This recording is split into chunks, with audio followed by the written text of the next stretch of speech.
Un Dewatin D-26 de 1931 en état de vol, ça mérite plus que le détour. D'autant que seulement 11 furent produits et qu'il n'en reste que 2 au monde en état de vol en Suisse.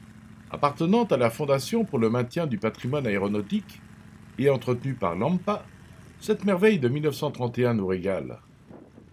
Les informations ci-dessous proviennent d'ailleurs de l'iconographie de l'AMPA à découvrir sur leur site. Ces appareils développés par Émile Dewatin furent affectés à l'entraînement militaire des troupes d'aviation suisse de 1931 à 1948.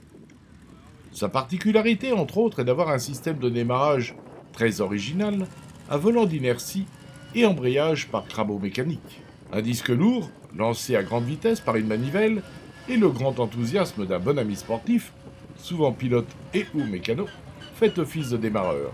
Il suffit, entre guillemets, de lancer le disque, de retirer la manivelle, et c'est ensuite au pilote d'enclencher le contact. Et ça démarre. Quoique, pas toujours, et il faut recommencer.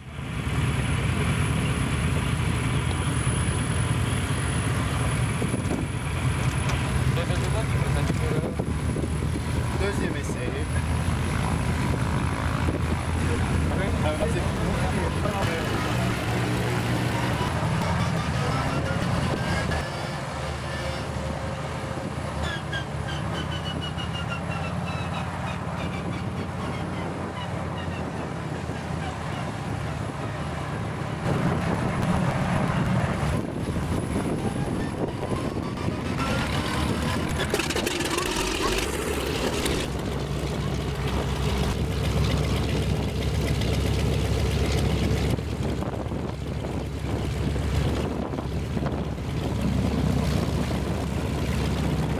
Avec ses 350 chevaux et 220 litres d'essence, cela procure 3h30 de vol époustouflant en vitesse de croisière à 200 km/h.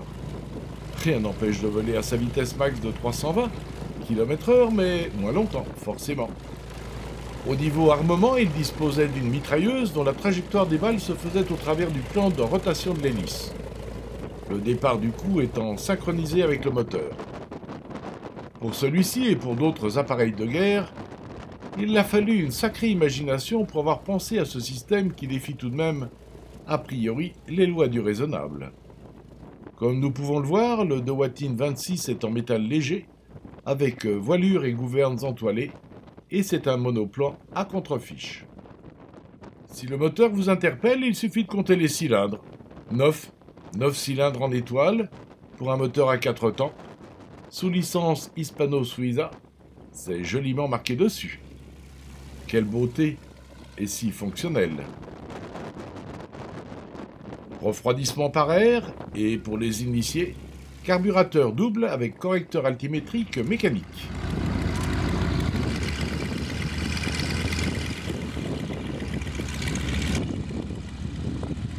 Il peut ainsi voler à 7500 mètres au-dessus de la mer, ce qui est plutôt impressionnant. Sa charge utile de 430 kg est bien intéressante, pour un poids maximal au décollage de 1400 kg. Quant à son hélice, elle est, comme on le voit, bipale, en bois stratifié de 2,50 m. Ces avions remplacèrent les biplans Fokker D-7 de 1918. Et ce Dewatin fut fabriqué sous licence à la Fabrique fédérale d'aviation suisse. Le décollage est impressionnant, jusqu'à 7,2 mètres par seconde.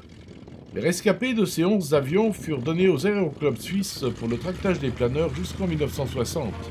Belle carrière. Notons que ces Dewatin furent les premiers avions en structure métallique, Émile étant un pionnier.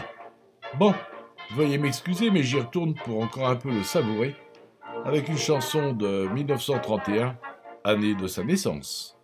Partir avec vous, aller n'importe où, mais bien loin de tout, c'est un rêve fou. Partir avec vous, vers d'autres pays, d'autres horizons, laisser ses amis, fermer sa maison, quitter sa prison.